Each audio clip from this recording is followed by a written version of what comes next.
Hey guys, and welcome to another brand new video. In this video, we actually have some pretty big drama going on as of today, where I did go and talk to you guys about this before. We were seeing some kind of conflicting statements. We actually now have seen Sony go and call out folks that have been kind of making this kind of conversation in regards to the PlayStation VR2. Now, this kind of been like the big hot video game topic of the day, so I want to go talk about this because it does seem like Sony did go break their silence. It did seem like the person who actually did make the article did kind of go and misconstrued it a little bit. I haven't talked about this in the prior video. And overall, it's kind of just a very interesting conversation because they're both not technically wrong, at least based on all the publications and these article writers and journalists and everyone in between. So I kind of want to go and talk about this because it was kind of slowly brewing on up when I made that video earlier on today, and then it basically exploded about like 2 hours after I uploaded the video. So let's go talk about this, talk about the PlayStation VR2. Is it actually failing? And as well, is Sony still in trouble? At the end of the day, I'd probably still say actually maybe a little bit yes, but we're going to talk about that throughout this video. So make sure you guys are subscribed with the notifications on. As well, make sure you guys just also check out the Twitter and Twitch stream down below and pop a follow. And the How link down below, which only like the last few hours for the Samsung pre-orders. We'll have the Target Amazon links too, and let's dive into the video. So if you guys have actually had a chance to miss this, there's been like a pretty big and pretty viral article. I don't think I've ever fully 100% showed the article. Maybe I'll glance through it really quickly.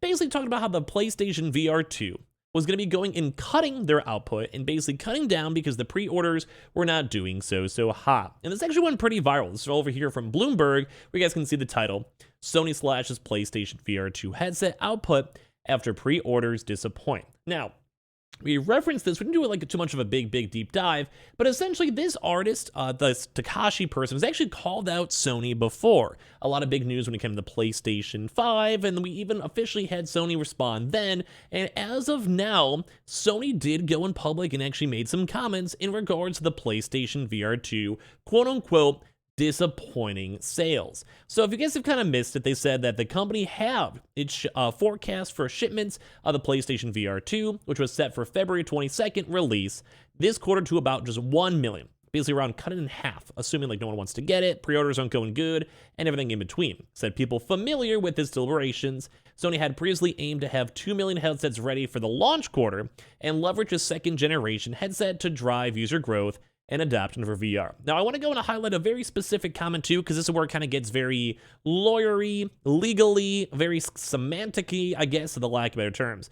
If you guys can see this, Sony had previously aimed to have, just more so say, to have, not sell, not have like pre-orders allocated for or whatever, to just have on site 2 million headsets ready for the launch on this up quarter two as well. They also had told their supply partner to expect reduced display panel orders. According to the people who asked not to be named, as the information is not public, the company now plans to ship around 1.5 million units between April and March next year. They add to as well, and they may go and adjust it. One big thing to note though, is that once again, we have now had official statements over here from Christopher Drung, who I will probably go and say is, in my mind, a pretty reputable person in the gaming community. I've highlighted him up on my YouTube channel before, saying that Sony has actually denied it's cutting PlayStation VR2 shipments. We are seeing enthusiasm from PlayStation fans for the upcoming launch, which includes more than 30 titles such as the Gran Turismo 7, Horizon Call the Mountain, and Resident Evil Village. So I want to go and kind of talk about this article too as well, because we've been seeing this type of stuff. We're seeing that Sony has officially now responded, and they actually are, well, moving this up here too as well. So we're seeing these articles, we're seeing these different types of things. You guys can see all this type of stuff floating around. I guess maybe they actually changed the article itself too. I think I had it up here and over here in a second, so give me 1 second. But basically, oh, here we go, it's right here. So basically, we've been seeing this over here too, where Sony, we have not cut the PlayStation VR production numbers. The platform holder refutes Bloomberg's report. So to give you guys a little bit of context on this is where stuff gets interesting. This is where drama starts rolling around. Because as you guys can see from the Bloomberg article, they're trying to say like, yeah, they only wanted to make the consoles. They're having sales issues. Maybe not as many folks want it. And we made a comment on the earlier video stating that PlayStation Directs basically have had the pre-order available nonstop. There hasn't been like a lull, there hasn't been any issues, there hasn't been any stoppage from it. We just basically know that they are still there. And the PlayStation 5 and even Xbox on their pre-orders themselves, they also, well, at some point did go and sell out. So this is where it gets even more intriguing too, because they said that PlayStation on their official press comment, and this is why I highlighted the Bloomberg comment before, PlayStation says it has not cut PlayStation VR2 production numbers, following a report from Bloomberg.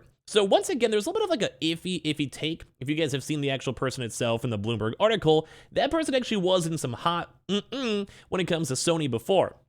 They basically had like a lot of like kind of like, I don't want to say very reachy / somewhat like fake, but not really, kind of like that very edgy journalism on the PlayStation 5 on their initial launch a few years ago. And Sony is usually more of a laid back company. You don't really see too many spokespeople kind of chime in. We don't see other stuff. But as of right now, the fact that Sony has gone on record multiple times against this person does go lead into a little bit of infighting when it comes to journalism. But of course, as I highlight this, not cut the production, that's kind of also arguing two different things. Number one is because this is actually, this Bloomberg article that's been getting this heat and a lot of discussion everywhere, is more so focused on the actual like production and also more so the shipments in sales. So the more so kind of seems like they're trying to focus more on the actual sales leverage and what they're kind of expecting for like a Walmart, Target, Amazon, Best Buy to buy.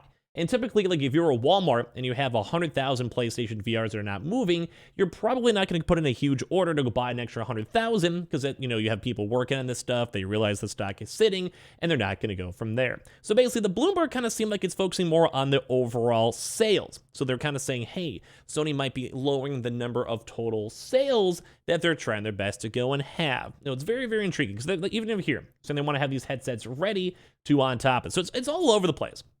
People are kind of arguing the semantics. We're seeing the comments on it. We're just seeing discussions on this too as well. And this is why a lot of folks are just kind of just very curious, because you can even see like the comments down below. They said we have not cut production numbers too as well. Some folks are saying, like I said, some people are focusing on the sales. Some people are focusing on the production. Some folks are just focusing on like everything in between. And this is why it's almost like a semantics type state. But it does seem like Sony did want to go and call out this production, because he was kind of saying that like, hey, your PlayStation VR is kind of dying. It's not doing so well. Even my own usual video before, which I do kind of say the hype doesn't really seem to be there.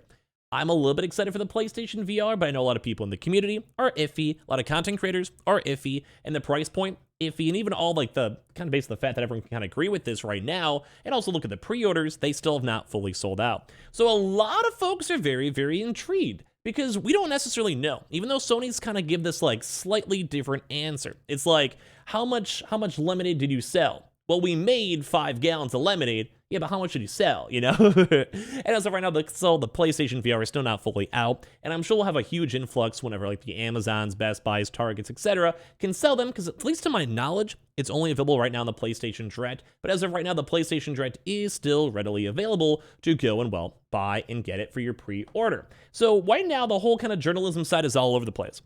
Because we're seeing some kind of like more of like a kind of hyper crazy article that has had a little bit of bad merit before from being called on PlayStation now 2 different times, and that really doesn't happen too often, but it does kind of have a point, because it does kind of seem like these sales may not be doing as well. And if we focus on almost every single other consumer good, a good example is Xbox. Xbox in their most recent press releases did go and state that their consoles have not been selling as well. Year over year, they're expecting even lower sales too. And the PlayStation VR only has like a 30 million pool of PlayStations to go and then focus on and sell. And of course, you need to have the PlayStation 5 to go and use the PlayStation VR. It's kind of duh. So it also only means that you only have like not even all the population, because there are still people who still want to get their consoles or are waiting for consoles or waiting for the Pro or whatever. But as well, it's also an extra $550, and it's also niche, because I mean, you have to be into VR, you want to have VR, have the space for VR. Like if you have a small apartment with 2 kids, you can't really enjoy PSVR. Maybe enjoy your PlayStation, can't do the PSVR. And that's why everything's kind of going all crazy. Because like we've had some folks even on their statements saying over here in the Bloomberg article, hey, like, yeah, like there's a lackluster demand. It's bad time for the VR industry. MetaQuest 2 sales dropped after the company raised the product's price. And it kind of seems like this whole VR side is overall a bit skeptical, and the longevity of it's a little bit also more concerning too as well. So it's very intriguing, because it's kind of a back and forth. Sony is saying that there's nothing wrong. They're calling them out. They're making official statements that we saw from the game industry type articles. But as well, as Bloomberg thing still has not necessarily been wrong. Although with the past history and the skepticism and the fact that we don't have these official numbers from Sony themselves, and as well, it is technically a new product, and we did see a lot of hype and CES, and everyone like VR enthusiasts are saying it's a very good product too as well. But it's kind of up in the air, like we're not really sure. But I do want to say that PlayStation VR are still available for pre-order, and like I said before, most other things probably would have already sold out by now, especially because it's been up for 24/7, basically since the very first PlayStation Direct. So very intriguing news to go and see this one. Do you guys think the PlayStation VR is selling well? Is it going to be good, bad? Are you going to go get one? And as well, we'll have to wait for the official Sony, like maybe statements too when it comes out, or see if they do start selling out all the time on Amazon or Target to kind of see what's really going on. But it does kind of seem like production might still be the same. We'll have to see how the sales predictions and sales pre-orders are be going to as well. So give me your thoughts and comments down below. Make sure you guys are subscribed with the notifications on. We have the How link as well down below. If you guys want to check that out, we have the Twitter and Twitch stream, Target, Amazon links, and I appreciate you guys all so much for watching here in the first place.